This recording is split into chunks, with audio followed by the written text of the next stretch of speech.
என் பேர் ஜோஷ்னா. எப்படி இருந்தது எக்ஸாம்? எக்ஸாம் பரவாயில்ல, மாடரேட்டாக இருந்துச்சு. ஓகே. எந்த சப்ஜெக்ட் ரொம்ப டஃப்பாக இருந்தது? ஃபிசிக்ஸ். ரொம்ப டஃப்பாக இருந்தது. உங்களுக்காக அவங்க ஸ்ரீராம ஜெயமெல்லாம் எழுதியிருக்கிறாங்க, எப்படி பார்க்குறீங்க? போன தடவை அந்த மாதிரி எழுதிருக்காங்க. ஆமாம் சொன்னாங்க. எப்படி வின் பண்ணிடுவீங்க? போகும்போது ரொம்ப கிளியராக இருந்தது உள்ளுக்குள்ள? ஆமாம். என்ன சொன்னாங்க உள்ள? ஃபியர் இல்லாமல் நல்லா எழுதுங்க அப்படின்னாங்க. கொஷின் பேப்பர் பார்க்க பார்க்க அப்படியே கொஞ்சம் நார்மல் ஆயிடுச்சு. தெரியல. My name is Joshika. Physics was tough.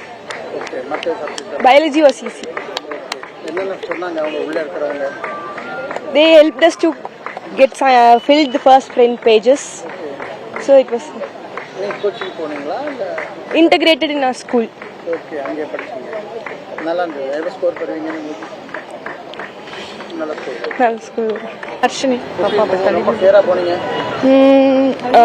Answer key check பண்ணோம், தெரியல எப்படி இருந்துச்சு நான் பார்க்க. நல்லா இருந்தது எக்ஸாம்.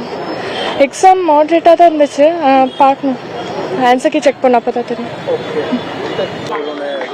தெரியல, போய் தான் பார்க்கணும். ரொம்ப டஃப்பா இருந்தது. எந்த சப்ஜெக்டா இருந்தது? டஃப்பாலாம் இல்லை, லென்த்தியாக தான் இருந்துச்சு. ஓகே. நீங்க கோச்சிங் சென்டர் போனீங்களா?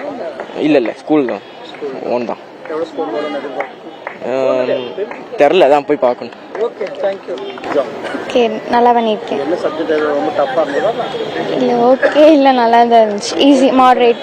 கோச்சிங் சென்டர்லாம் போனீங்களா? இல்லை செல்ஃப் ஸ்டடி தான். Self study. பார்ப்போம், தெரியல, இனிமேல் தான் கால்குலேட் பண்ணணும். கிளியராக இல்லை எக்ஸாம் எழுதும்போது? ஆஹா இல்லை. Okay, thank you. தேங்க்யூ. போன வருஷத்தை விட ஈஸியாக தாங்க இருந்துச்சு. கோச்சிங் சென்டர் போனீங்களா? இல்லை கோச்சிங் சென்டர் போனேன். ஓகே. எவ்வளோ ஸ்கோரில் வரும்னு எதிர்பார்க்குறீங்க? தெரியலைங்க எப்படி வரும்னு. சில்லி மிஸ்டேக்ஸ் பண்ணியிருந்தேன்னா தெரியலைங்க.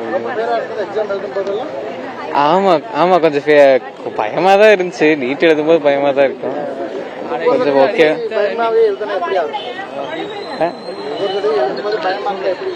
பயம் இல்லை, கொஞ்சம் பயம் இருக்க தான் செய்யும், கான்ஃபிடன்ஸ் இருக்க தான் செய்யும். எப்படியும் மேனேஜ் பண்ணலாம். எக்ஸாம் ஆரம்பிச்சா பெருசாக எதுவும் தெரியாது.